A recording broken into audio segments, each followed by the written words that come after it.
नमस्कार दोस्तों, आप सभी का हार्दिक स्वागत और अभिनंदन है DCIS इंस्टीट्यूट पे। जी हाँ, अब DRDC एजुकेशन का नाम बदल के DCIS इंस्टीट्यूट कर दिया गया है और आज हम पढ़ेंगे 14 जून 2025 के करंट अफेयर्स, जो देश के सभी वनडे एग्जाम जैसे UPSC, state PSC, SSC, banking, railway जैसे वनडे एग्जाम के लिए अति महत्वपूर्ण है।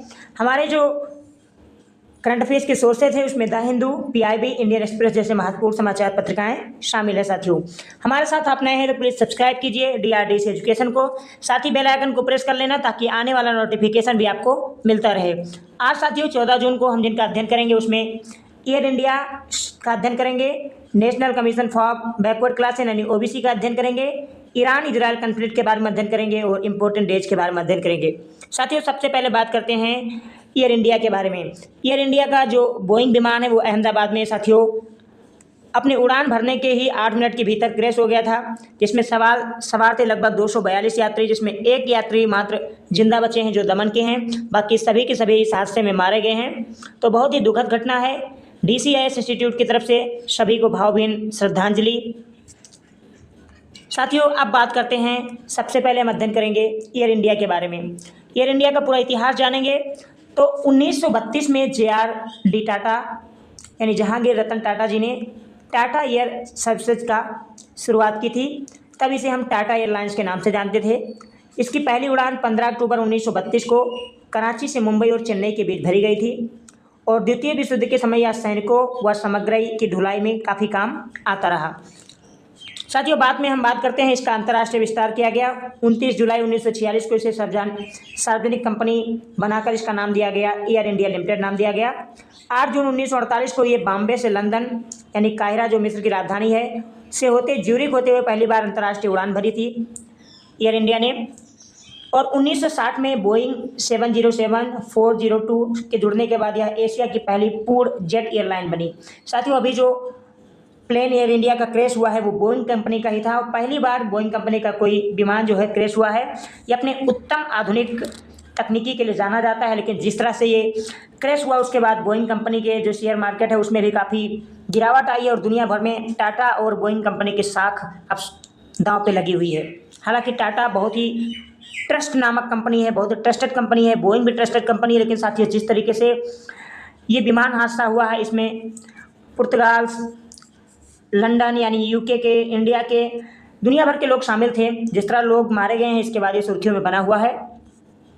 बात करते हैं, बाद में भारत सरकार ने इस कंपनी का अधिग्रहण कर लिया, यानी 1953 में इसका राष्ट्रीयकरण कर लिया, अधिग्रहण कर लिया और एयर कॉर्पोरेशन एक्ट 1953 के तहत 2 संस्थाएं बनी। एक एयर इंडिया इंटरनेशनल जो अंतर्राष्ट्रीय उड़ानों के लिए बनाई गई, एक इंडियन एयरलाइंस जो घरेलू उड़ानों के लिए। यह निर्णय तत्कालीन प्रधानमंत्री जवाहरलाल नेहरू जी के द्वारा लिया गया था। उसके अलावा साथियों बात करें इसका विकास और विलय का दौर शुरू हुआ 1971 में बोइंग 747 के साथ प्लेस इन द स्काई अभियान शुरू किया गया। 1980 से 90 के दशक में एयरबस A310, 747, 400 और कई नए अंतर्राष्ट्रीय मार्ग से जुड़े। 2007 में इंडियन एयरलाइंस के साथ साथ एयर इंडिया का विलय कर दिया गया इसमें, जिससे एकीकृत घरेलू और अंतर्राष्ट्रीय सेवा का प्रदाता बन गया। बाद में साथियों जैसा कि मैंने बताया, बाद में एयर इंडिया घाटे में आ गई और भारत सरकार ने इसकी नीलामी शुरू कर दी और प्राइवेटाइजेशन का दौर फिर से आ गया। 2022 में सरकार ने एयर इंडिया को टाटा ग्रुप को लगभग 18,000 करोड़ रुपए में सौंप दिया। टाटा ने बड़े स्तर पर सुधार की शुरुआत की।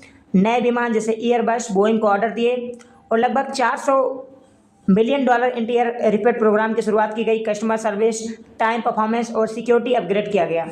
2014 में स्टार एयरलाइंस में शामिल हुआ और 2017 में पहली ऑल वुमेन क्रू उड़ान की भी शुरुआत एयर इंडिया ने की। अब साथियों ये सुर्खियों में था, इसलिए इसके इतिहास का हमने अध्ययन किया। अब बात करते हैं OBC की। OBC सुर्खियों में क्यों है? क्योंकि हाल ही में पश्चिम बंगाल सरकार ने OBC सूची में संशोधन करते हुए 113 से बढ़ाकर समुदायों की संख्या 140 कर दी है, इसलिए ये साथियों सुर्खियों में बना हुआ है। हाल ही में पश्चिम बंगाल ने उच्च न्यायालय के आदेश के बाद OBC की नई सूची जारी की, जिसमें 140 समुदाय अब हो गए हैं। पहले इनकी संख्या 113 थी। इस सूची में 76 समुदाय को पुनः जोड़ा गया है। 74 समुदाय पहले इसमें शामिल थे। 2 समुदाय जिसमें शैड गौब और नेपाली ब्राह्मण, इनको शामिल पहली बार किया गया है। और इससे राज्य में ओबीसी को मिलने वाला जो आरक्षण 17% था, उसमें ओबीसी ए को 7%, ओबीसी क्यूबी को अब 10% हो गया है। साथियों, अगर ओबीसी की बात करें तो भारत के संविधान के अनुच्छेद 15(4) और 16(4) में पिछड़े वर्ग को आरक्षण देने का प्रावधान किया गया था। उद्देश्य था कि सामाजिक और शैक्षणिक रूप से पिछड़े वर्गों को समान अवसर मिले। बाद में बात करते हैं संविधान में उल्लेख के बाद साथियों, सबसे पहले 1953 में 29 जनवरी को पहला पिछड़ा आयोग कमीशन की स्थापना की गई। इसका गठन किया गया काका कालेश्वर जी की अध्यक्षता में। इन्होंने 1955 में अपनी सिफारिश सरकार को सौंप दी। हालांकि इस पर बहुत ज़्यादा काम नहीं हुआ था। बाद में साथियों 1 जनवरी 1979 को मंडल आयोग का गठन किया गया बिंदेश्वरी प्रसाद मंडल जी की अध्यक्षता में। इसे ओबीसी का द्वितीय पिछड़ा आयोग कहा जाता है और मंडल आयोग की जो सिफारिशें थी उनका पालन किया गया, उनका क्रियान्वयन किया गया। 7 अगस्त 1990 को प्रधानमंत्री बीपी सिंह के द्वारा 27% आरक्षण लागू करने की घोषणा की गई मंडल कमीशन के सिफारिश के आधार पर, जिसका देश भर में विरोध हुआ, आंदोलन हुआ और ये मामला सुप्रीम कोर्ट में पहुंचा। सुप्रीम कोर्ट में पहुंचा साथियों इंदिरा साहनी मामला 1992 के रूप में, जहां सुप्रीम कोर्ट ने 27% आरक्षण को वैध ठहराया, लेकिन निर्णय में कहा कि जो कुल आरक्षण की सीमा है वो 50% से अधिक नहीं होनी चाहिए। यानी जो एससी का रिजर्वेशन है, एसटी का रिजर्वेशन है और ओबीसी का रिजर्वेशन है, तीनों रिजर्वेशन को मिलाने के बाद भी ये 50% से ऊपर नहीं होना चाहिए। और इसमें क्रीमी लेयर की अवधारणा भी दी गई, तो ये सवाल भी पूछा जा सकता है। बात अगर साथियों हम करें, उसके बाद 14 अगस्त 1993 को राष्ट्रीय पिछड़ा वर्ग आयोग की स्थापना की गई। हालांकि एक वैधानिक निकाय था, संवैधानिक नहीं था। संविधान में ऐसा कोई प्रावधान नहीं था। इसका काम था सलाह देना तथा शिकायतों पर रिपोर्ट देना था। आगे अगर बात करें तो बाद में इसे संवैधानिक दर्जा दिया गया 2018 में। 102वां संविधान संशोधन के तहत 2018 में ये सवाल कई बार एग्जाम में पूछा गया है और इसके लिए एक नया अनुच्छेद संविधान में जोड़ा गया 338B और आयोग को इसे संवैधानिक दर्जा प्राप्त हुआ। साथियों, अगर बात करें वर्तमान में अध्यक्ष हैं श्री हंसराज गंगाराम अहीर जी, जो 2 दिसंबर 2022 को इस पद पे चयनित हुए थे। इस आयोग की संरचना की बात करें तो टोटल इसमें 5 सदस्य होते हैं, एक अध्यक्ष, एक उपाध्यक्ष और 3 सदस्य होते हैं। साथियों, ऐसे सवाल यूपीएससी, स्टेट पीएससी में पूछे जाते हैं। इनकी नियुक्ति की बात करें तो इनकी नियुक्ति राष्ट्रपति के द्वारा की जाती है। इनका कार्यकाल 3 वर्ष का होता है। कोई भी सदस्य अधिकतम 2 बार ही नियुक्त किया जा सकता है। ये सवाल आपसे पूछा जा सकता है। और जैसा कि मैंने कहा कि 2018 में 102वें संविधान संशोधन के तहत इसे संवैधानिक दर्जा प्राप्त हुआ और अनुच्छेद 338B नामक एक नया आर्टिकल भारत के संविधान में जोड़ा गया। इनकी शक्ति और कार्य क्या है तो ओबीसी समुदायों से संबंधित शिकायतों की जांच करना, केंद्र तथा राज्य को सिफारिश देना, ओबीसी की सूची में संशोधन और समावेशन का सुझाव देना इसका प्रमुख कार्य है। अब बात करेंगे साथियों हम इजराइल तथा ईरान के संघर्ष के बारे में।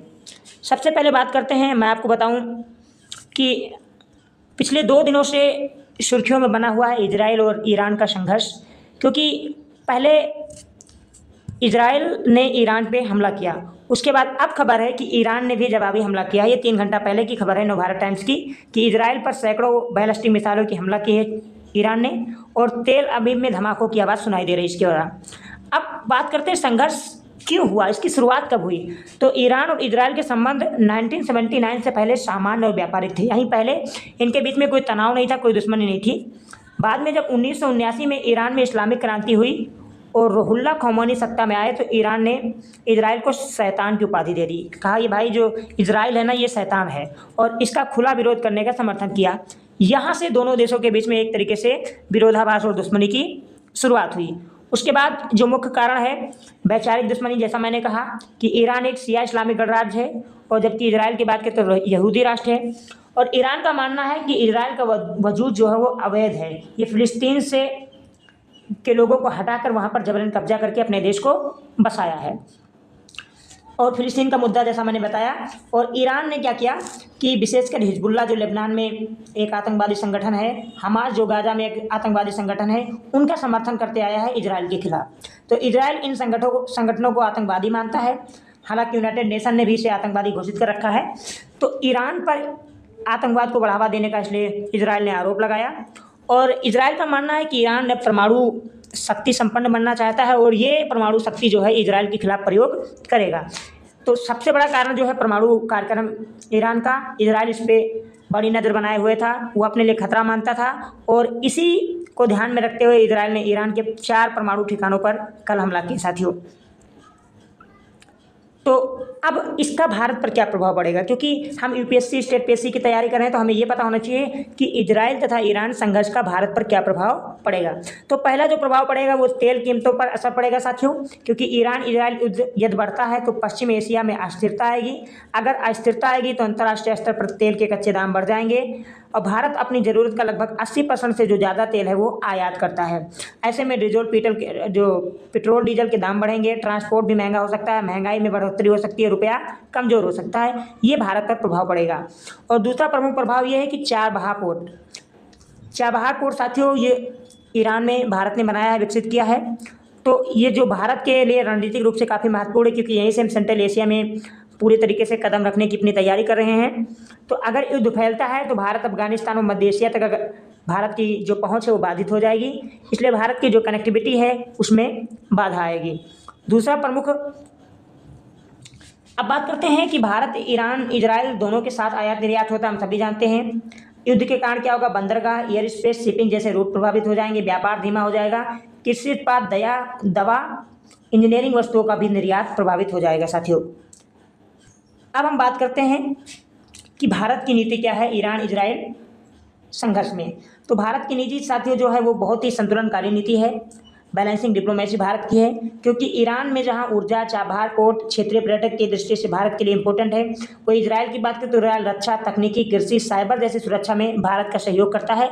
तो भारत के लिए दोनों देश रणनीतिक रूप से इंपॉर्टेंट है। तो भारत ने किसी का आज तक कोई समर्थन नहीं किया है, बस शांति और सौहार्द की बात भारत करता आया है। अब बात करेंगे ईरान भारत के बीच संबंध की। तो ईरान जो है एससीओ का एससीओ का सदस्य है। 2023 में एससीओ का पूर्ण दर्जा प्राप्त हुआ ईरान को, ये सवाल पूछा गया था हाल ही के दिनों में। और 2000 भारत में एससीओ यानी संघाई कोऑपरेशन ऑर्गेनाइजेशन का भारत सदस्य बना था। अब ऐसे में एक ही मंच पर भारत और ईरान एससीओ के सदस्य हैं और ब्रिक्स जो संगठन है इसमें भी ईरान को शामिल करने की चर्चा चल रही है। तो ऐसे में ईरान भारत के लिए काफ़ी महत्वपूर्ण देश है।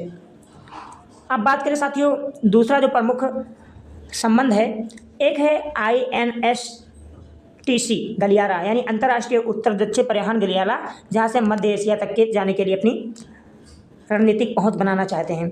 इसमें भारत, ईरान सहित रूस सहित 13 देश शामिल हैं। इसका उद्देश्य भारत को ईरान होते हुए मध्य एशिया तथा रूस तक जोड़ना था। अब ईरान में चाबहार बंदरगाह भारत का है और ये बंदरगाह बहुत ज़्यादा रणनीतिक भूमिका निभाएगा भारत को मध्य एशिया की पहुँच के लिए। इसके लिए भी ईरान हमारे लिए काफ़ी इम्पोर्टेंट है। अगली बात करते हैं कि भारत इजराइल के संबंधों के बारे में। तो भारत इजराइल के बीच में जो संबंध है वो 1992 में स्थापित हुए थे, 1992 में। इजराइल भारत का तीसरा सबसे बड़ा रक्षा निर्यातक देश है। भारत ने इजराइल से Spike anti tank missile, Heron drone, Barak missile system आज खरीदे हैं। और ब्राक मिसाइल सिस्टम की बात करें तथा ये भारत और इजराइल अब मिलकर बना रहे हैं साथियों। तकनीकी बात करें, तकनीकी सहयोग की, जैसे मैंने बात कहा कि कृषि, जल प्रबंधन, सिंचाई तकनीकी, साइबर सुरक्षा में इजराइल भारत की सहयोग करता है। भारत में कई centre of excellence in agriculture Israel की मदद से चल रहे हैं। ऐसे में इजराइल हमारे लिए काफ़ी इंपॉर्टेंट है। सुरक्षा और आतंकवाद का विरोध इजराइल ने भारत के साथ कंधे से कंधा मिला के किया है। 2017 में भारत के प्रधानमंत्री पहली बार इजराइल की यात्रा किए थे। उसके बाद 2018 में नेतन्याहू भी भारत आए थे। अब बात करते हैं प्रमुख दिवस की। तो सबसे पहले 5 जून की बात कर लेते हैं। 5 जून को विश्व पर्यावरण दिवस मनाया गया, जिसकी थीम थी land restoration and desertification and drop resilience. और इसका मेज़बान देश जो था सऊदी अरब था। ये सवाल आपसे पूछा जा सकता है। 7 जून को हमने मनाया विश्व खाद्य सुरक्षा दिवस, वर्ल्ड सेफ्टी फूड डे। इसका थीम था food safety prepare for the unexpected, यानी खाद्य जनित बीमारियों के प्रति जागरूकता बढ़ाने के लिए। तीसरा जो प्रमुख दिवस मनाया गया वो विश्व महासागर दिवस था, जो 8 जून को मनाया गया, जिसकी थीम थी समुद्रों के संरक्षण और जागरूकता हेतु। 12 जून को हमने बाल श्रम निषेध दिवस मनाया और 14 जून को विश्व रक्तदाता दिवस यानी आज मनाया जाता है। तो ये प्रमुख दिवस थे साथियों। आप सभी से निवेदन है कि प्लीज़ आप DCIS इंस्टीट्यूट को सब्सक्राइब कीजिए, शेयर कीजिए और अपने दोस्तों के साथ साझा करना भी ना भूलें। जय हिंद, जय भारत।